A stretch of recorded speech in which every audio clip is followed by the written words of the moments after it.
Howdy, everybody. Hello, I'm hello. Josh. I'm Josh, And I'm AJ. and this is Conversation Quests. Today, we're actually going to be discussing something a little bit different than we've discussed over the past couple days. We've been discussing content creation, but today we're going to discuss what you can do with that. So we're going to go into kind of what it is to be. Let's see. So what we can do with it is make what we listen to and what we watch, what we consume, movies, TV shows, stuff like that. So this is gonna be a little bit of a drift from that. Because it's really important to remember that for everybody that's making something, for everything that you're putting out there, someone has to be consuming it. Otherwise, it's just building up piles of nothing. Especially when it comes to content like movies.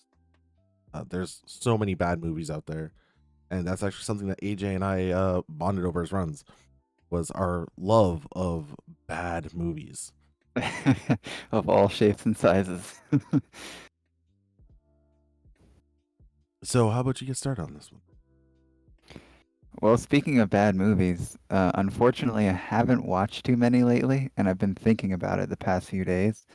We're actually up with some friends and family for Thanksgiving, and the topic of Sharknado came up briefly, very briefly, and nobody involved had seen it. But yeah, it's been a lifelong love. So Yeah, I've been looking for some new ones. I haven't had a chance to watch anything new B movie wise, which is disappointing because I've looked and some of the movies I expected to just be bad haven't. Um, which has kind of been disappointing, but also really, really refreshing because usually there's a huge just log of bad crap being shoveled out there. YouTube has been kind of uh a great place to look lately because they have all their YouTube movies now. So stuff like Legend of Boggy Creek, I was looking at that like, oh, that's gonna be bad. It was great, like to a degree for who you are. sure. Quarantine 2, I mean, uh, you know, those are just some of the ones that are on there. I just watched uh Red Notice. I was expecting it to be absolute garbage. It was a Netflix original with The Rock and Ryan Reynolds Right. that has all the earmarks of being just pumped out crap. Yep. And I enjoyed it way beyond any expected amount. To the point where I've actually recommended it to people. That's shocking. It is. Like, I was like, oh, it's gonna be one of those things that I'm gonna love, but people hate. I'm like, no, no, no. It's like it actually was entertaining. And then it actually kind of had some twists that I didn't see coming. And like, I'm usually like, it's like, oh, this is gonna happen. Like, that's so obvious. No, no, I didn't see some of them coming, and I was like, that's brilliant. Yeah, it sucks that seeing even somebody like The Rock or Ryan Reynolds in a on like a movie poster or seeing that they're in a film, it can become typically in a negative association. And like growing up as a kid, I was a huge wrestling fan, and The Rock was one of my favorites, if not my favorite. And I do enjoy him in certain films, and same thing with Ryan Reynolds. I enjoy him in plenty of films. But yeah, it gets super annoying movie after movie to see the same six fucking people. Oh yeah, Uh, so that I think that's one of the things that has drawn us and others to the train wreck of B movies. yeah. And I will say, like, there are certain B movies out there and B movie companies and actors that I still can't touch. Like some people watch them ironically. I don't. But Mm, like Tommy Wiseau, I think his name is. the name sounds familiar. He's an actor, director, um, filmmaker, and he did The Room back in 2003, and Okay. it's the one of the worst movies of all time. Is it? Yeah, but as a B movie aficionado, it's still one of the worst movies I've ever watched. Like, it's not campy. Like, you have to watch it ironically. It's like a hipster thing, and it just not enjoyable.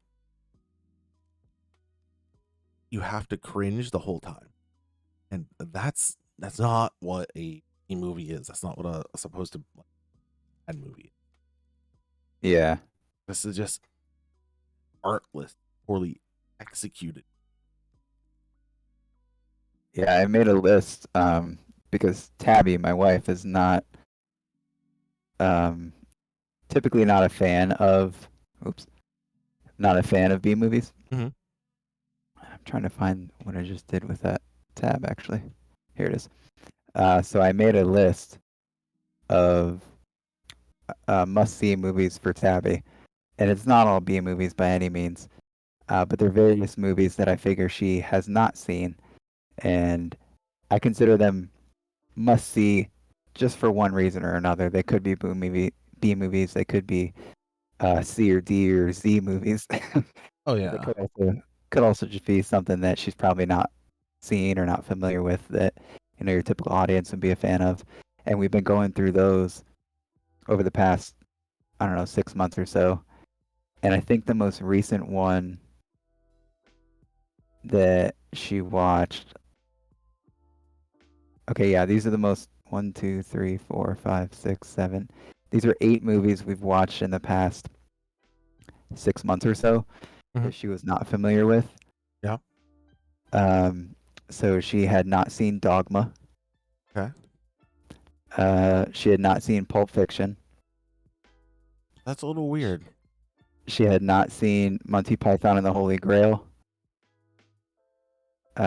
She had not seen Kiss Kiss Bang Bang. She had not seen Willow. Never seen Bubba Hotep. Never seen True Lies, and never seen the Three Musketeers from like late 90s, early 2000s. So not seeing one of those, like any one of those individually, okay. Not seeing any of those is really unusual. Like that's a very broad list, and to have missed all of them, considering how many of them are classics in retrospect, weird. Don't get Yeah. me wrong, I love Tabby. She's an amazing woman, but that's pretty fucking weird to me. No, she's very very like middle of the road on a lot of stuff. She isn't prone to meandering off the trail, off like the commonly walked trail down some weird roads on a lot of like art forms. Yeah, And that doesn't mean she's shut off from them on purpose. She just, I is mean, they don't hit her radar. yeah, they don't hit her radar, and there's so much fucking content out there that, especially nowadays, it's Yeah, perfectly understandable why nowadays you could feel kind of overwhelmed. Um, but to like get through the late '90s, missing all of those, just wild. yeah, yeah. It's not like she grew up not really enjoying movies or something. She's always liked movies and uh, consumed them in one way or another. She's had Netflix since forever, since they still did discs. Me too. Me too. That's actually how I've seen so many different movies. Some of the ones I'm sure we've talked about in the past, like Yeah. various foreign films and B films, because that's what I did. I did the 3 disc plan, and I would do one like AAA movie that came out within the last year or so, Huh? one foreign film or an anime, and then one typically like a some sort of budget or B movie type thing. Yeah. And I got them because my mother for a while worked at Best Buy, And Best Buy back then had a huge selection of DVDs that was just all over the place.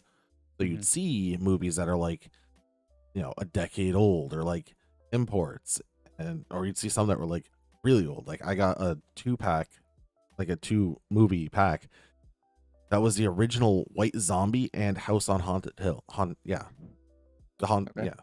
Those those are old movies. Like Hmm. the fact that I can get movies from the 30s on DVD for like $5 for a pair of them. I was like, okay, yeah, let's do that.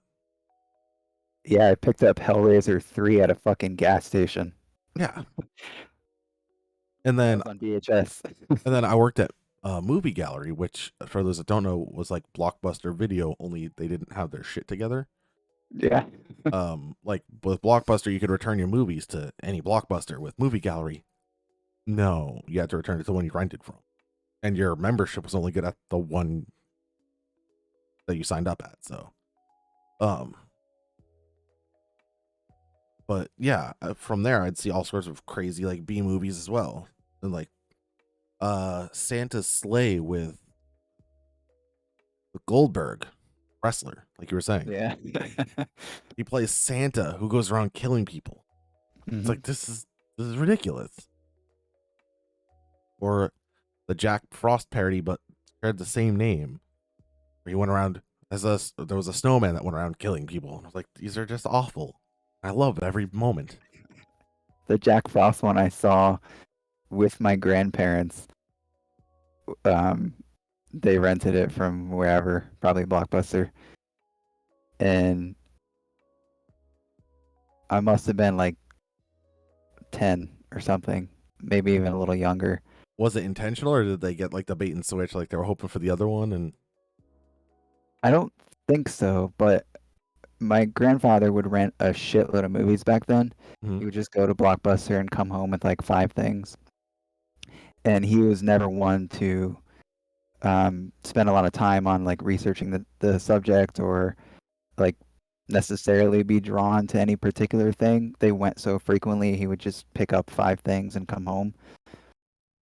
He didn't have like a, I don't think he really had like a type. I mean, I could tell you the type of TV shows he watched, but movies, he would just grab kind of whatever.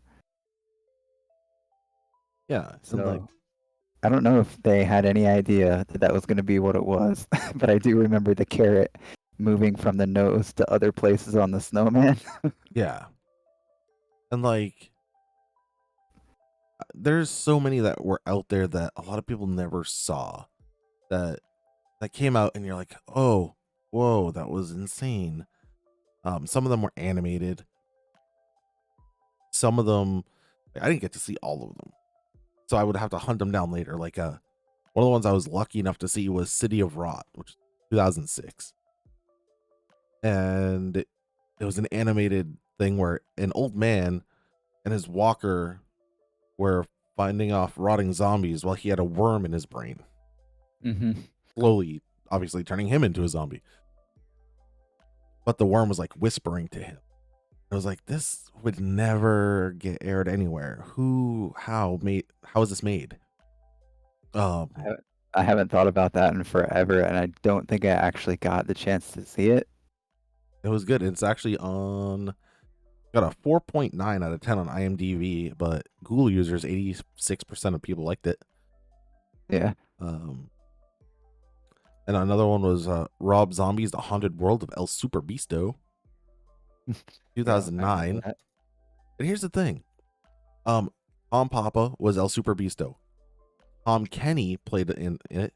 Paul Giamatti played in it. Sid Haig played in it. Rosario Dawson played in it. It was huge. It was a Rob Zombie, Rob Paulson in it. Rob Zombie animated movie. No one watched it. And Yeah, it's a damn shame because it was brilliant. I'm a big fan of much of that cast. Yeah, exactly. Pretty much there's someone on that list that you're like, oh man, I like them. Danny Trejo, Bill Mosey, Brian Posehn, they were all in it too. You name all those people and there's someone that likes it. had a $10 million budget, flopped pretty much. 80% of Google users liked the movie. 5.9 out of 10 on IMDb, 40% on Rotten Tomatoes. But nobody saw it. I think the first thing, Paul Giamatti is probably my favorite on that list. Maybe Trejo. I don't know. He's classic too, but Yeah. Giamatti was like the first guy that I saw that I felt like not a lot of people had heard of or known. That was like he kind of blew me away. Yeah. Now, around the same time, I was turned on to this movie. My ex and I both fell in love with it when we watched it. Another one nobody saw, and it actually starts taking those B movie boxes off, but has a much higher quality and has stars. In fact, including Dominic Monaghan and Ron Perlman. And it was called I Sell the Dead. Is called I Sell the Dead. 6.1 on IMDb, 72% Rotten Tomatoes, 62% on Metacritic. Can't see the Google reviews on it. Solid movie. Hilarious zombie movie. I can't talk about it with anyone because no one's ever seen it. Yeah, that's on my list, but I haven't seen it, unfortunately. Exactly. And that's the thing. You even seek these movies out. And this is one that has Ron Perlman and Dominic Monaghan in 2008.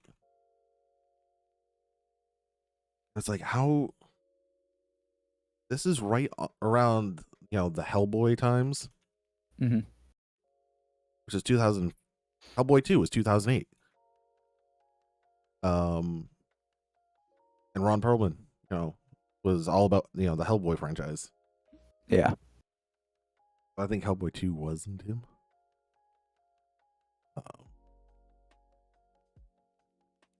And that's just it. It's one of those things where you look at it and you're like, how did this, how did it go under the radar with the promotion that was going on, all the discussion about the actors?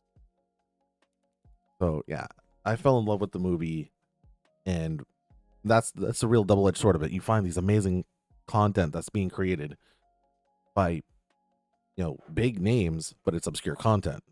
But you can also find, this little niche product or project made by these obscure people that blow up and get huge, which is great, but you never see it coming, and it's hard to gear yourself towards where you want to be and what makes that kind of movie. Absolutely. That list that I just referenced for Tabby to watch. Yeah. One thing that there's a couple of those, like Pulp Fiction, for example, or maybe Monty Python and the Holy Grail, that a lot of people I know have seen. And I can talk about with them, but something like Kiss Kiss Bang Bang has Michelle Monaghan, Robert Downey Jr., Val Kilmer, a bunch of other different people in various roles, and most people have never heard of it, let alone seen it. And I just don't understand how, because that was like mid 2000s, that movie. I don't understand how, like, Robert Downey Jr. I guess it was pre Iron Man. Yeah. So maybe that's why, but that movie is fantastic, and the writing's good, like the actors are great. There's so many good things about it. There's so many one-liners that I use to this day with, people who've seen it. And there's a game that I try to play with Tabby. The only other person I've ever played it with was, I think, like once with my cousin. But in the movie, have you seen it? Which movie? Kiss Kiss Bang Bang? Yes. Anytime recent to where you get a reference, or no? It's been a minute. It has been a minute. I will not lie. It's not even like a pivotal scene in the movie. Most people would probably forget it, but I thought it was pretty brilliant. And it's Robert Downey Jr., who's the main character, and Michelle Monaghan, who's essentially like the second main character. Yeah. They're sitting at a bar. He- they knew each other as kids, but then they make it seem like, an elementary school essentially age. They haven't seen each other forever, and now they're in their adult years. So he doesn't recognize her. So he's trying to hit on her in a bar, and he makes this joke about somebody sitting at the table behind them who looks like Native American Joe Pesci. Is what he says. Nice. And she thinks it's hilarious. Whatever. They keep talking, but there was like two or three references like that where it's a different version of a famous person that he references. Okay. So I tried to turn that into a game with people I know, but it hasn't really worked well. No, But because it's a little obscure. it's a little it's a little obscure. But I think I've only been able to actually do it a couple times. But even then, the person's like, "Huh? What?" Yeah. Oh, and I'm in the same boat. Like my love is my like when it comes to the B movies and the bad movies, specifically. Like I like them from all times, and I know most people like the campy like '80s ones, like Puppet Master and stuff like that. Yeah. They're solid, but I like the mid to late '90s ones Mm, and the early 2000 ones, but where it was like written in the late '90s. okay. Like I don't want to get political with it, but like 9/11 kind of messed up how movies were written. Fair enough. Um, for quite a while. But when you see movies like The Faculty, right?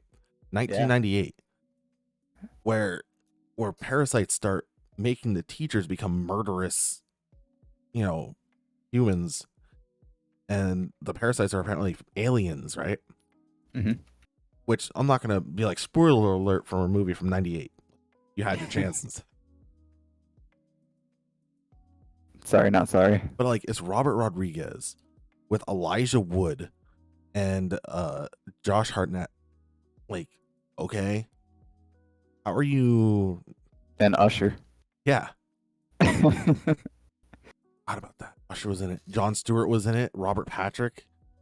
Yeah. Yeah, like this is a huge cast, and like it didn't fail by any means. Like it box office $63 million.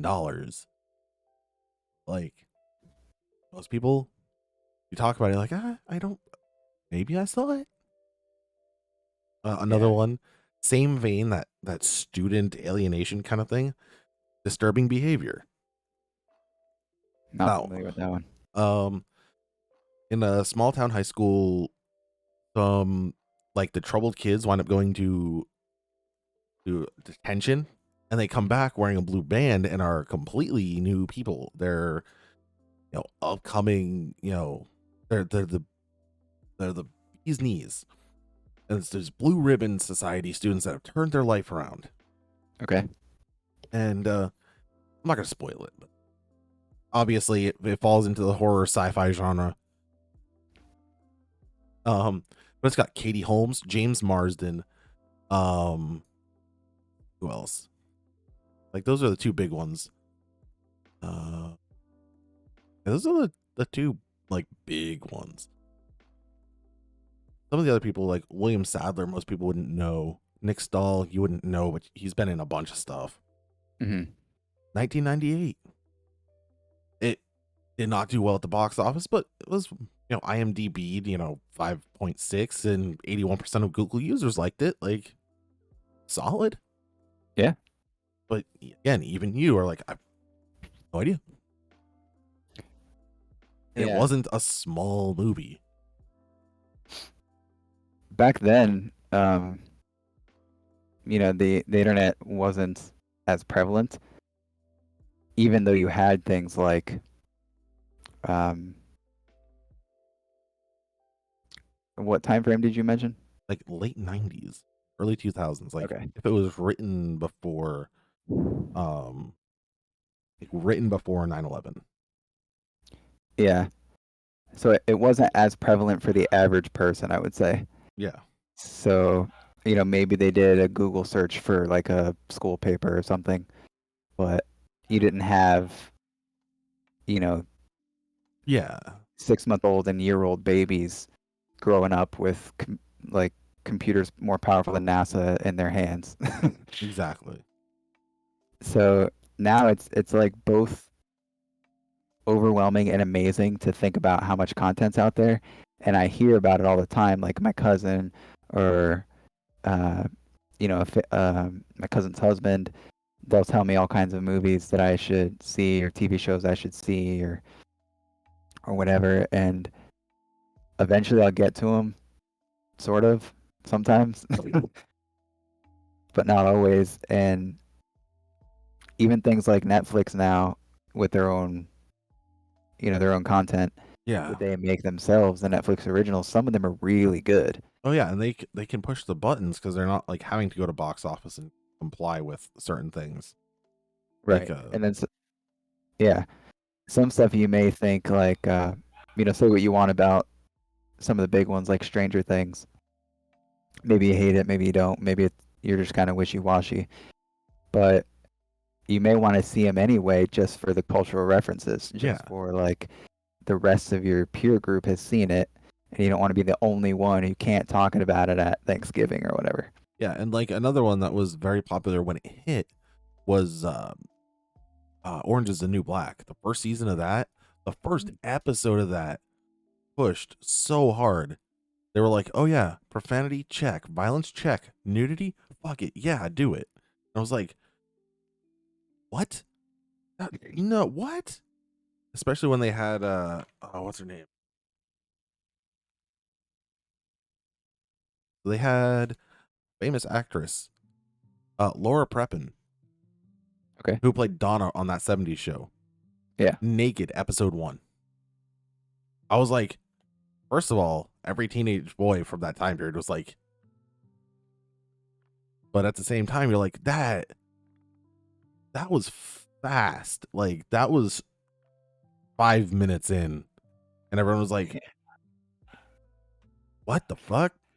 Then we're waiting years for that moment on that '70s show. And then Netflix is just like, "Fuck it, go now." And it was like, Yeah, that's so and funny. and yeah, it was just one of those things where it was like, I can't imagine like how those pitches were going at Netflix in the early days. Like, hey, we're gonna do an original. Okay, you're willing to get naked, or no? It's Netflix. Yeah. Like, The porn? No, it's Netflix. or like, what was the other one? Marco Polo did the same thing. There was nudity and like ultra violence, detailed violence from the rip. It's like, I can't imagine this. And it had production value, but it also went harder than any, you know, movies I've seen, receivers I'd seen. It was just incredible. And of course, that kind of made them have to, up their game a bit. Yeah. Which is funny because you would think that having arguably the largest video platform for like movies and TV shows and things like that, before YouTube got involved, Netflix Netflix was that. They fit that bill. Yeah. You would think they would want to cover as many bases as they could. Like if you think back to the days where you could go walk into a movie gallery or Blockbuster or whatever, and you could find essentially everything. Like you could find even like the Faces of Death movies Yeah. right next to, you know, Big Mama's house or whatever was big at that time. Fun fact, I've never seen any of those. I have no idea why that just came to my mind, but whatever was big at the time, you could find it along with, what you could argue is softcore porn and even some hardcore core porn in Yeah. certain stores. The store I worked at had that content. In fact, I was the only person that would go back there because everyone else was too embarrassed to bring the movies back there to reshelve them. Yeah, and Netflix, Hulu, um, YouTube, to my knowledge, they don't have anywhere near the breadth Yeah. of content, and that's a damn shame. And Netflix started to. Comcast ironically had it. Like they actually had an erotica section on the on-demand menus. And it went back to like the 30s. That's amazing. Yeah. Like out of curiosity, like my ex and I sat down and we were just like, we found that there was like a free erotica section. It was like vintage free erotica. And we were like, how vintage? 1931. What did that look like? Like, Yeah, if you put that on my drop-down menu, I will 100% go to that section. yeah, I was like, what? And it was like Night of the Witch or something like that. And the whole thing was like a live stage show, like a burlesque show with a woman dressed as a witch being stripped by a guy in a gorilla suit. I was like, no, like a legit, like you've ever seen like the B movie, like guys wearing a rubber gorilla suit, or like SpongeBob where they're wearing that gorilla suit, that kind of gorilla suit chasing her around. And it's like, have I done drugs? This doesn't feel like erotica. It must have been for then, but that needs to be remade. yeah, it was just, I could not wrap my head around what I was seeing, and it was a great laugh. And obviously, because I'm a fan of B movies, that's exactly what it felt like. Because in out of context, in a modern context, it was just weird. Yeah. But like, there are certain movies like back in the other ones. Back when we were discussing some of the other movies that I fell in love with, one of the ones that released, it could have been big, but it released at a damn bad time. September 7th, 2001. Newport South. Okay. It was a film is set in the fictional town of Newport near Chicago, starring Will Estes, Todd Field, and Blake Shields.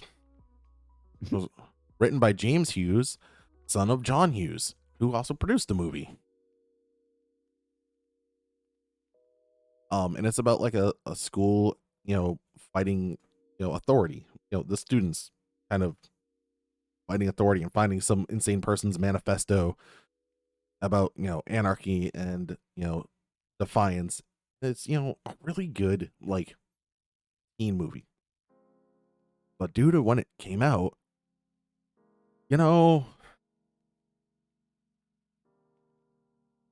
not so much, huh? Yeah, kind of a bad time.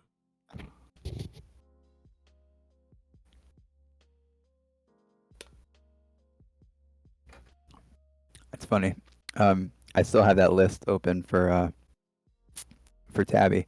Yeah. And just to kind of catch her up on my childhood and the kind of stuff that I grew up watching or into like teenage years.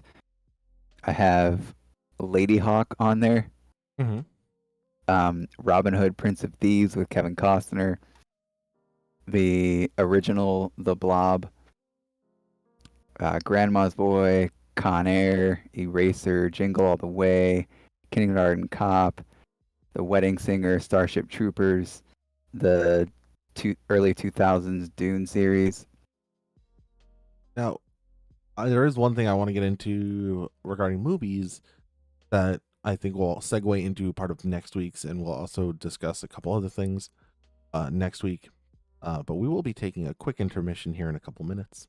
Okay. But one thing I do want to discuss in this one is like the Mandela effect that everyone remembers Sinbad in a movie about a genie called Kazam. Right. Which never existed. Sinbad. So it was Shaq. Shaq, yep.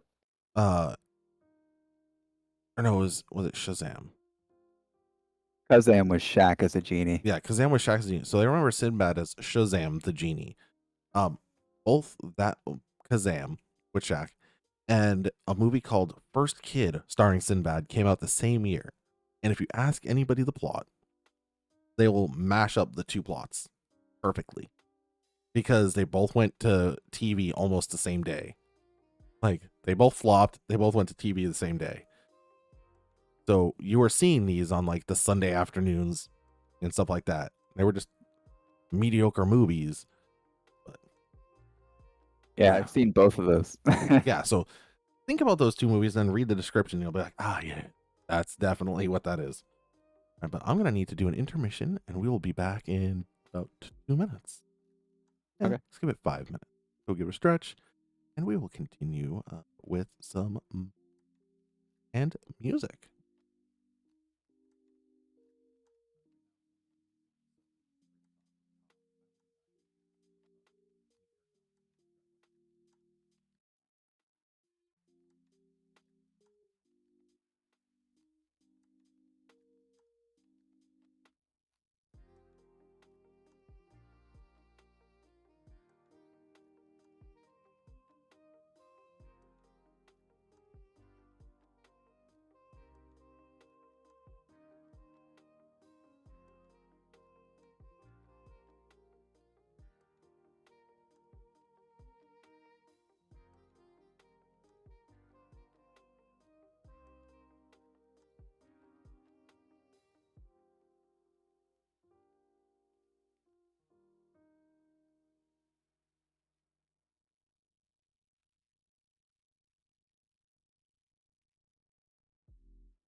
And we're back.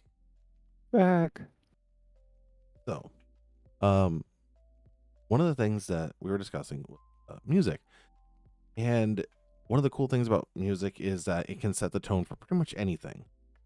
Uh, First of all, we have had music playing during this, and we just want to see what you guys think about that.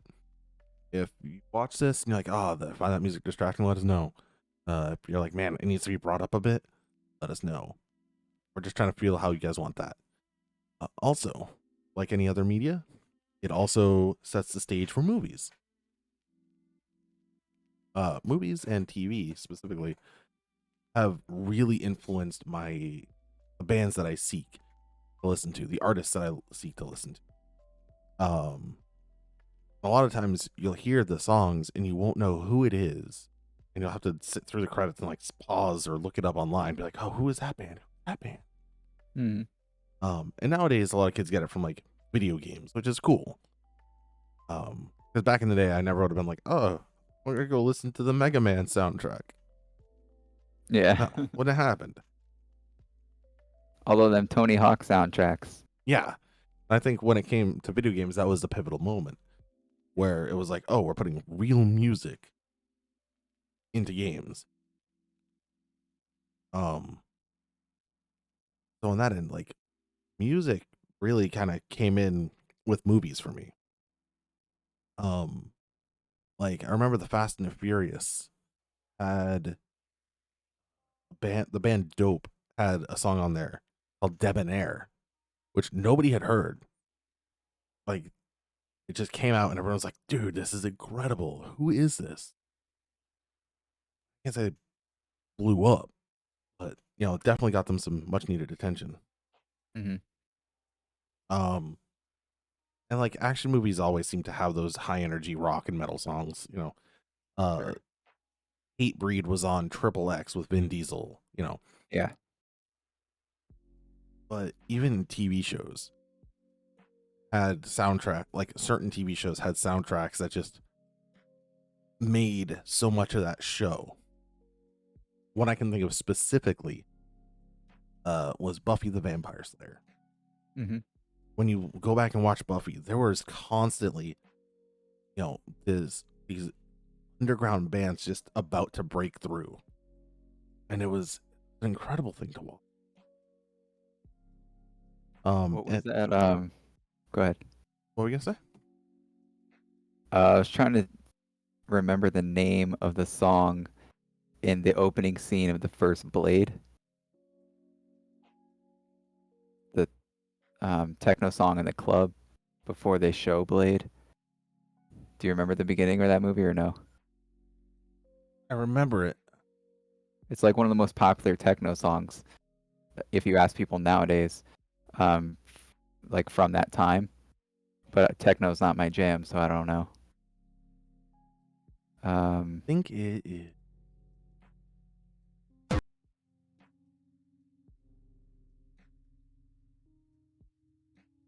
Like everybody's heard this. If they've never heard techno, they've heard this one.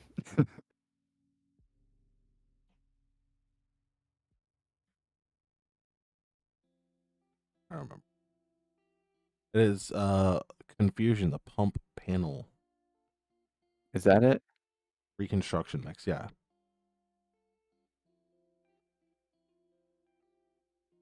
That's got to be it. Yeah. Fusion Pump Panel Reconstruction mix. Reconstruction sounds familiar, but for some reason the name Confusion doesn't. Anyway, that was like that scene without that song to me would never be correct. I would just send it to you to confirm that that's the one you intend. You send it in the Discord. The Discord, yes.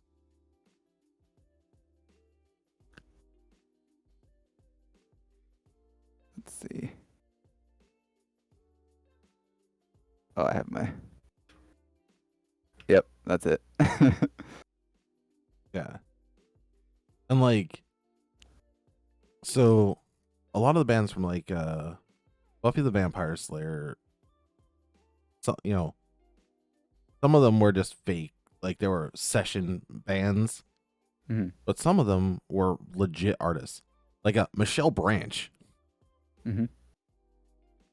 The Breeders. Let's see, Amy Mann,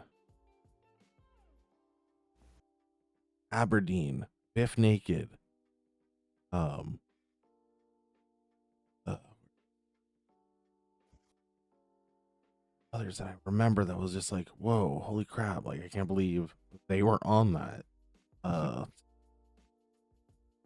Nerf Herder, who did the intro. Um, I believe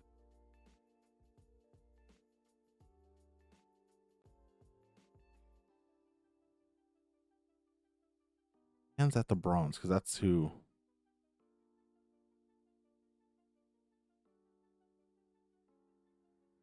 which is great. The Buffy theme is by Nerf Herder. The Angel theme is by Darling Violetta.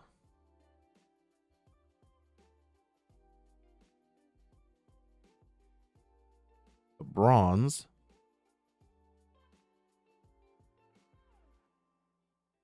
Thibaut Motto's Sugar Water was played there. Curve's Chinese Burn. Royal Crown Review's Superstar. Um, Shy, which is the fictional front for the band THC. Um, Michelle Branch, as I mentioned, The Breeders, Angie Hart, Amy Mann. Uh,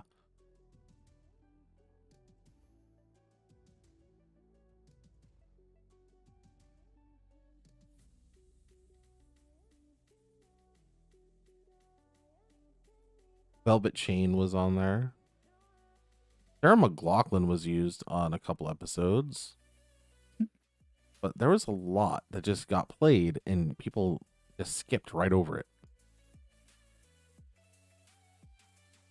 That's excluding the covers that they perform. Yeah, I can't say that I've ever sought out music from a movie or TV show. Um, not that I can recall anyway, but I can Superfine. understand. I can understand how it definitely makes the scene, or breaks the scene, or sets the tone appropriately, for sure. Yeah.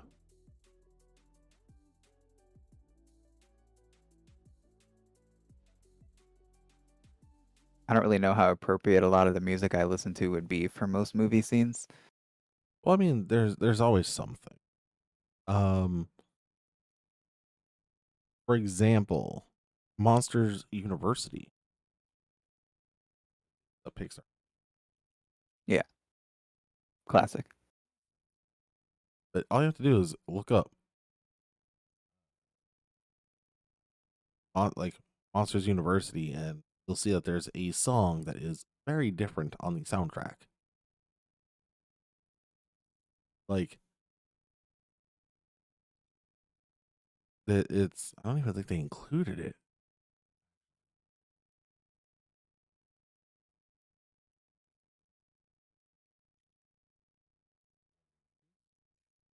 Hmm.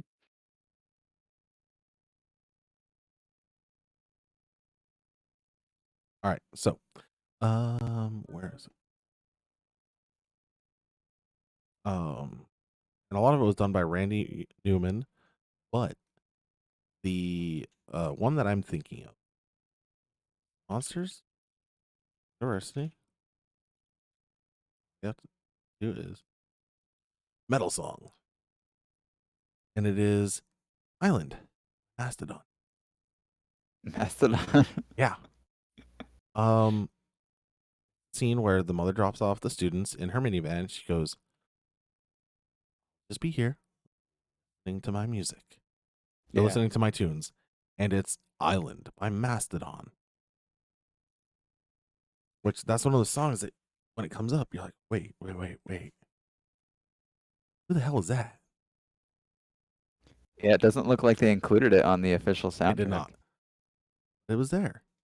Yeah. Um, and they didn't include it for obvious reasons. Like, um, and it's just one of those things where you find it. And I know it doesn't happen as much now, but it used to be on MTV and certain other channels. They would advertise albums. Mm, Wild, right? Like, it wasn't yeah. always. So it was very rare that they'd advertise an album. But even like on NBC, you'd see it on occasion. But I would hear album get advertised, and there were two of them that I bought based solely off of what I had heard. And the first one, well, one I bought, one I sort of bought. I bought some tracks off of, and then had to pirate the rest because they weren't available Yeah. anywhere legally. And it was the first one was a metal band which I bought legitimately, hard rock band called 5.0. Mhm. Mediocre at best, but solid. Unless they're Um, watching, then of course they're perfectly worthy of watching and contributing. no, like they, I think the short-lived nature of their band and how little radio play they got is more saying what I'm saying than like I Yeah. enjoyed it enough to buy the album, but by all standards otherwise, you know. Yeah. And then the other one was um Music for Elevators by Anthony Stewart Head, who ironically was in Buffy the Vampire Slayer as Giles. Interesting. And it was electronic jazz, Okay. and it's beautiful. It's sad. Um, and the third one would actually be Billy Corgan's solo project. Can't remember, The Future Embrace, which you cannot get anywhere. It has been scrubbed from every store, frustratingly. Mm. Um, yeah, like I would hear these commercials and be like, I need to find this. And it was one of the few times where commercials actually, did what they're supposed to do. Tell you shit. Because when you hear just a snippet of a song or two, you're like, oh, hold up. I gotta get this. I gotta hear this. Like, you can't offer me a snippet of a t-shirt. I mean, be like, yo, I want to wear this. Yeah. Like, but music is like that, where you can be offered a piece and go, oh man, that is my jam. Or no, thank you. Hard pass. Yeah, I used to spend literally hours in FYE in the Edison Mall back in the day, just looking for new music. Sit there and listen to the little teasers they had on the. Just scan it and listen. Yeah. Yep. Which in 20, for those of you that are too young, uh the malls used to have record stores, malls, CD stores, whatever you want to call them, that were in malls. They had headphones hooked up to a little machine. You could scan the barcode of the disc, and it would play. It would offer you some songs off that disc to listen to, Mhm. which is terrifying in a COVID world where you're putting on headphones that everyone else is putting on. Um, how we didn't die is beyond me. Yeah. Um, but yeah, I did the same thing. I listened to so much, and yeah, and then other times I would just buy right off. Like, I'd see an album or a CD and be like, yes, that one, Hmm. straight up that one. Uh, one of the ones for that was a black metal band called Goat Whore, who turned out to be big in the scene Yeah. after that album. But it was like, oh, no, this cover art, the name was like speaking to me in a way that I wasn't expecting to be spoken to. Yeah, So I can think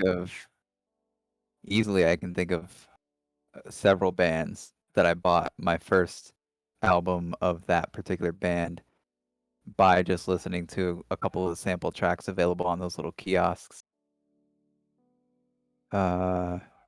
Sentenced. It's a Finnish like metal band, or Swedish, sorry. Um, Il Nino. Oh god, I missed. They're actually still putting up music. They just put out a new album. Within the last year or so? Did they really? As did Head PE and Cold. They all put out albums like it's 2005. Yeah. Head PE and Cold are way more shocking than And even Nonpoint. And Nonpoint put out a new album. They went indie this year. So Wow. yeah, it's been a wacky year. Yeah. Evergrey, that's another one. A Swedish progressive metal band. Yeah, I got turned on to Evergrey by an old goth friend of mine. Those are the first ones that came to mind. I actually wanted to buy this CD that I never bought because it just felt, I don't know, it would have been a guilty pleasure for sure. What's that? It was like a Disturbed cover band, or a Disturbed cover album, I should say, where various different bands would do one song off of Disturbed's record. Okay. It was so bizarre. I'd never seen that in like just a store you could just walk into. Yeah. Metallica just did it. And most of them were terrible. Oh yeah.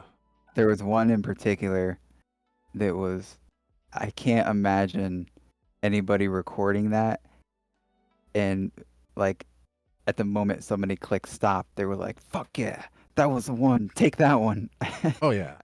I can't imagine it unless they were trying to like predate the internet irony, predate Very well meme could be. culture.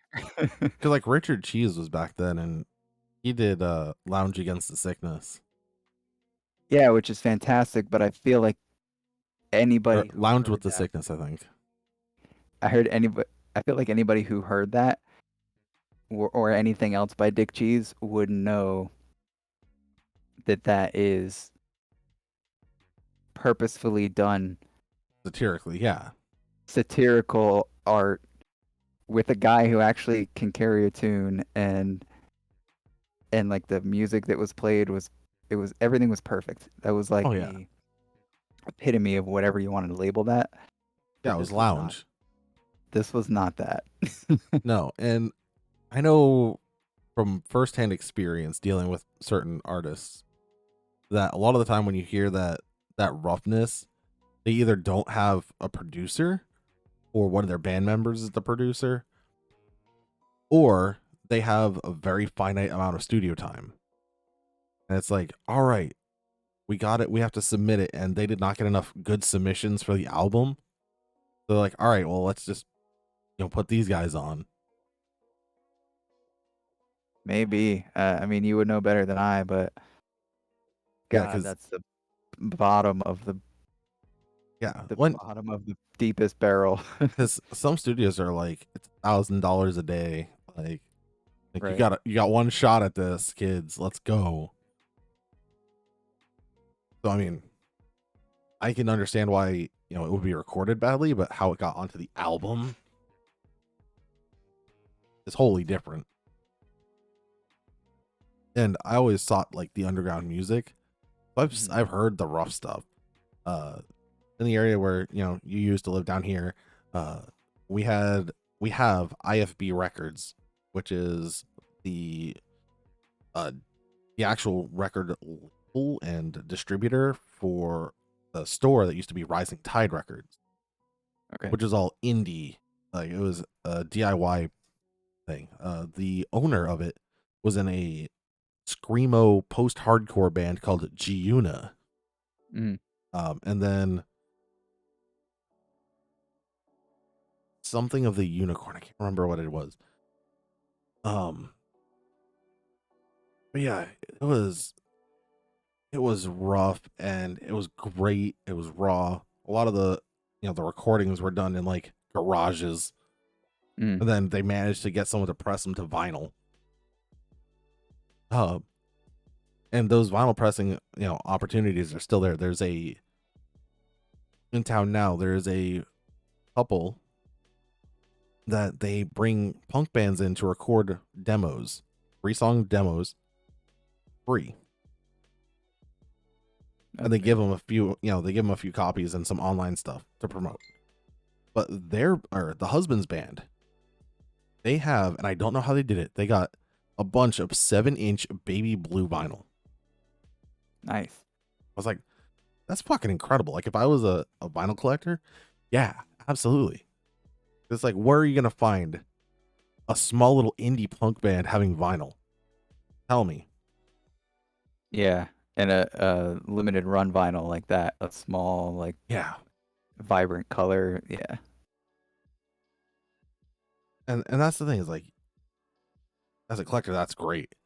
Um and eventually I wound up moving from like searching it out like that to going to like mp3.com, Hmm. which that used to be a place where bands could promote themselves. It had to switch off from that because people who did not represent the bands were uploading. Hmm. And then on the contrary, or yeah, on the opposite end, there was bands that were uploading their content, but their own labels were having them being taken down. Yeah. So mp3.com had to restructure. But I made some connections on there that to this day I still have. Like my buddy Kenny out of Ohio, he was in a band called Fear Down, Hmm. a great hard rock metal, bridging band that had the balls to do 2 instrumental songs on their album in like 2000, which is nuts. One of them being like 7 minutes long. Yeah, that Um, that didn't come into fashion until like easily 5 or 6 years later. yeah, and it's not like it was like a Steve Vai like shred fest where it's like, oh yeah, no, this was like hard rock groove stuff that just lasted longer than one would expect and not have words on 2 of Yeah, those songs. I remember several of the metalcore bands from like the early 2010 era doing that. Yeah. And like the found them, I found this band that wound up getting big later, big-ish in very small niches, called Psyopus. Like you used to be able to get Mhm. their album almost exclusively in Hot Topic. Um, but it was usually behind a bunch of other shit because no one ever bought it because it was very inaccessible to most listeners. I remember you showing me some of their music back at the vocational school. Yeah, and I remember the look on your face was like, even as a purveyor of extreme music, you had this look like, oh my god, what is this shit? And yeah, Yeah, I don't know who like I don't know where I would fit on that Venn diagram to like most of the people. Um, yeah, you listen to really heavy music to a lot of people, but when you get to the people that listen to really heavy music, you don't quite. yeah. Yeah, Yep. and I'll Um, admit that band broke my metal bone. Like I was always chasing that dragon of like the heavier and the faster and the crazier music, and then I hit them, and I was like, I have seen the end of the universe. I yeah. have found the technicality, and I stopped listening to metal for like a year and a half, which is wacky because I'm a metal musician. Hmm. Like I'm like, all right, I guess I'm going to hip hop now. Cool. And jazz. All right. Sounds like a blast. Let's go. I need something else. Electronic. I fell into electronic music pretty heavy then.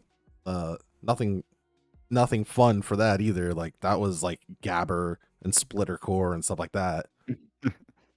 Stuff that makes people go, "What the hell are you listening to?"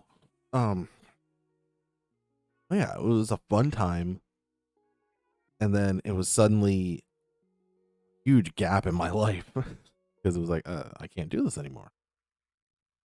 But now the kind of music they create has been refined and turned into a thing that is accessible and listenable.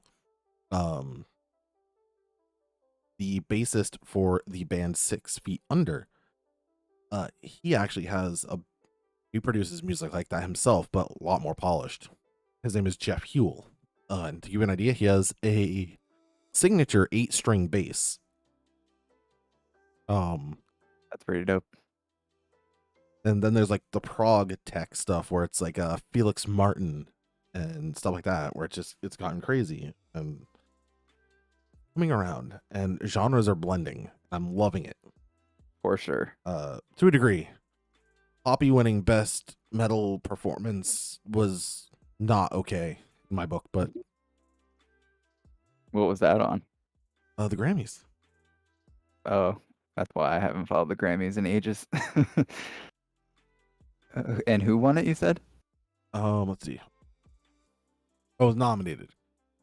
Um, so it was. She actually performed the song. It was a 2021. Poppy was nominated for best metal performance for Blood Money, but Ice-T's Body Count took home the honor for Bum Rush, which good. But she should have never have been nominated by a lot of accounts. Mm-hmm. But we're seeing that blending. We're seeing the acceptance of metal in the mainstream. And like, it's weird. I'm liking it. I want to see how far it'll go. Yeah. And with anime being as prevalent as it is, we're starting to see really avant-garde jazz stuff popping up, which is cool. Like people are falling in love with funk and jazz in ways that they hadn't before. Mm. And indie rock is finally getting its edge back. No one's trying to be, for a while we had bands like, oh, is it the 1975 and Fun Mm-hmm. doing like they're racing to be the next Coldplay, like Yeah. very mellow, very safe rock, and it was like that's boring. And then bands like Cage the Elephant show up and they start shaking stuff up. And now I just saw a band on The Voice earlier this week, and they are called what is the name? I have them pulled up. They are called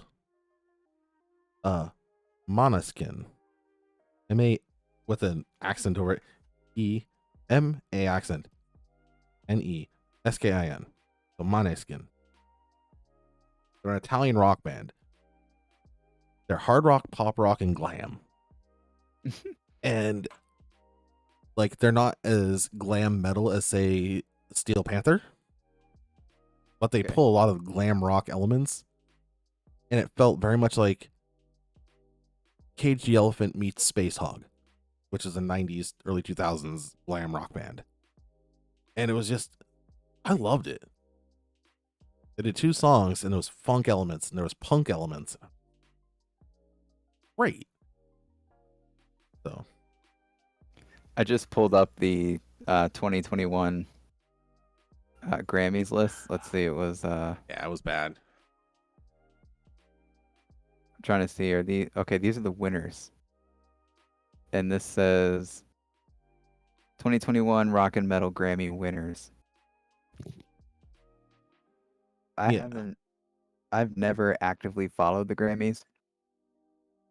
But I think I watched like 2 years in a row or something, like 5 years back, something like that. But so no. Go ahead. It got bad. I will give you that. They have, and remember, this is 2021 Rock and Metal Grammy winners. Yep. So they have things you would think of like Best Rock Album, Best Alternative. Yep. Best Metal Performance, stuff like that, right? Let me pop in on that Best Rock Performance from 2021, which is 25th of November 2020. So it's the 2021 Grammy nominees for Best Rock Performance. Mm-hmm. The nominated ones were all female fronted bands. Mm-hmm. Which includes Fiona Apple, Phoebe Bridgers, Haim, Brittany Howard, Grace Potter, and Big Thief. Mm-hmm. Of those, most of them are not rock. Like, at all. Yeah.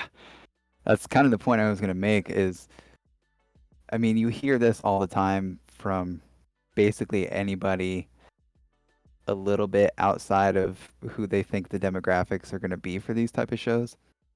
But who the fuck made these categories and approved these people to be in these categories? And Like best. I'm gonna go on record.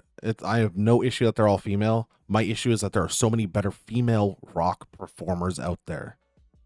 So many absolutely incredible female rock performers that are getting snubbed because Fiona Apple is somehow rock. That's Yeah, not okay. yeah, I don't give a shit what's between the legs of the people on this list, um, or not. But I just don't understand how like somehow Fiona Apple is rock enough to be listed not only as nominated, but apparently the winner of Best Rock Performance. And then you have things like um, scrolling down, Best Spoken Word Album. Somebody nominated was Rachel Maddow, the MSNBC news host. And I'm assuming Probably that for like a Blowout. spoken word track. I'm assuming that Blowout is what it's listed as: Blowout, Corrupted Democracy, Rogue State, Russia, and the Richest, Most Destructive Yeah. Industry on Earth. Oh, apparently she won. Yeah. Um, I'm For assuming that's her audiobook. yeah. Yep. I don't think audiobooks count as spoken word albums. But like um, Larkin oh, Poe, I are incredible roots rock. Um Larkin Poe, Militia Vox, um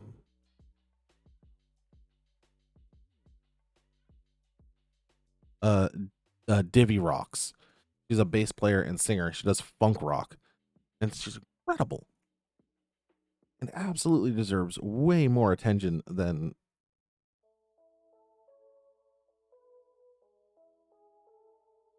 are you just looking like for female no. rock? I know these people not directly, but like Sunny War.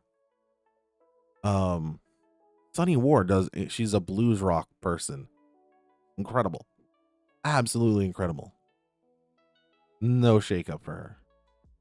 I know, but I Um mean, like, what is your benchmark here? You're thinking of just like much better female people who musicians put that out would be on that. people who put out performances that year, the eligible year Hmm. in the category. Okay. And the fact that a lot of them get snubbed. I mean, obviously rock kind of went over some of them like some of them were metal, like way too clearly metal to qualify, like Ginger. Yeah, for sure. Like Ginger, incredible vocals. She is, yeah. Um And she's from the motherland of my lovely wife. yes. Uh but that's the thing, is like there's so many great artists putting out great music in that category that to pull the safest is like, guys, they're Yeah. not doing rock. Just because they have a guitar doesn't mean it's rock. Yeah. Yeah.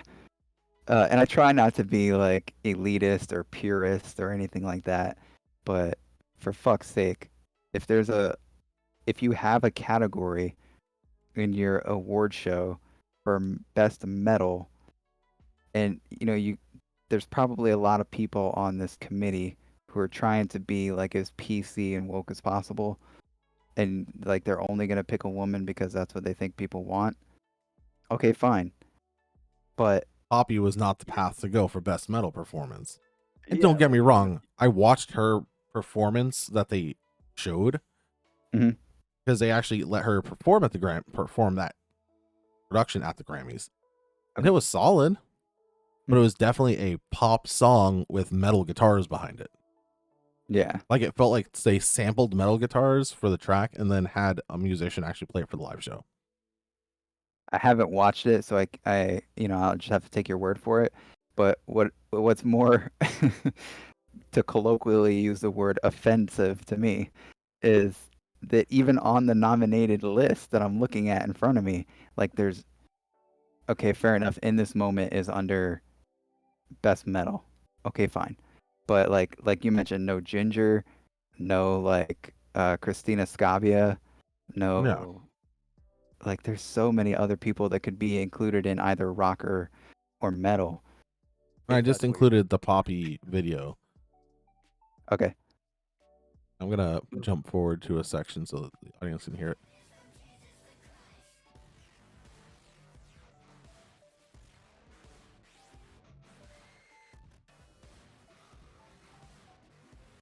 So it it has some of the elements of that weird like gent to dubstep like sound, and that's going from like the 35 to 45 seconds. You can hear that sort of element included, and that proceeds to be the metal element.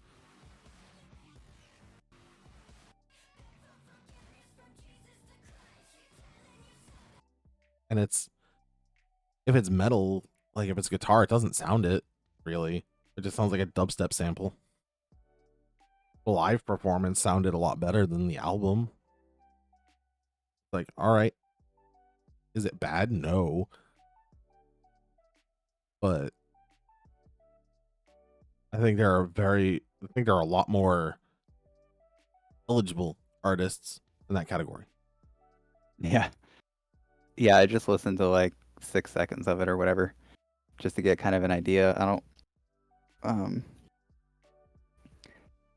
I'll listen to it later. I don't get it.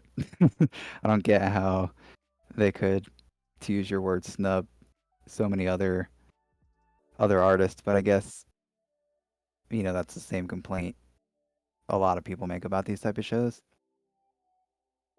And like, I wouldn't mind if, they were snubbing like certain bands for other bands in the genre, or certain artists.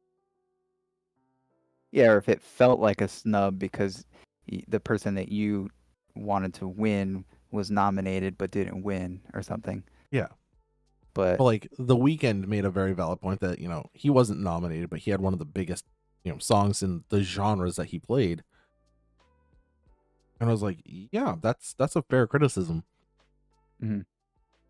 But like, I can't imagine how a band would feel putting out content and having that be put in their place. Yeah, I mean, even just pulling up a list of like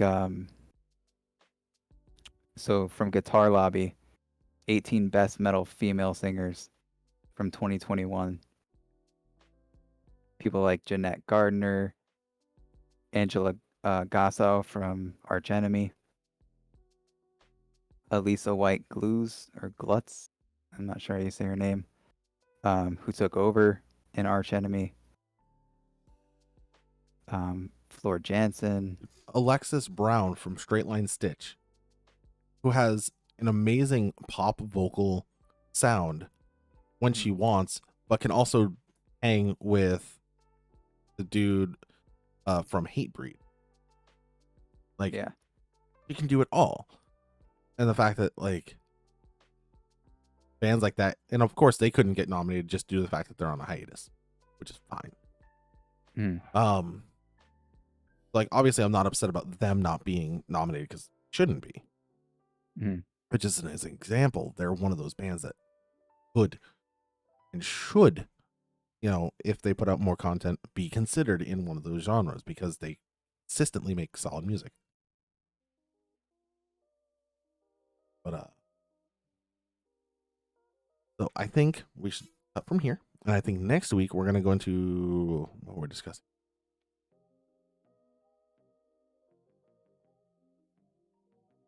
I don't even know Next if we week talked about it. we did. Next week I think we'll do the difference between affiliate, sponsored, and partners, self-curation, the importance of influencers, and relating to this, DMCA, what it is to have copyright strikes, how to handle those, and where to get music that isn't going to be getting you muted and or copyright struck. Sounds good to me. So with that, thank you guys for watching. And I think we'll be seeing you next week. Yeah, as always, feel free to, interact in the live chats and if you can't make it to the live streams, comment on the VODs. You could always hit us up on the appropriate social media platforms. I don't know what's below us actually at the moment, but conversationquests@gmail.com if you have any topic suggestions. Yeah, we're open. Yep, absolutely. And we are working on getting the videos edited. They're taking me some time because I'm just trying to get them down right. I'm a bit slow on the edit just because I haven't done it much. Also working on audio leveling stuff, getting some stuff patched in, like the titles for the videos and all that stuff. That way we can just leave the blank, put the video title in, let it.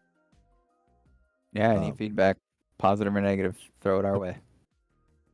So thank you guys for watching, and we will see you next week.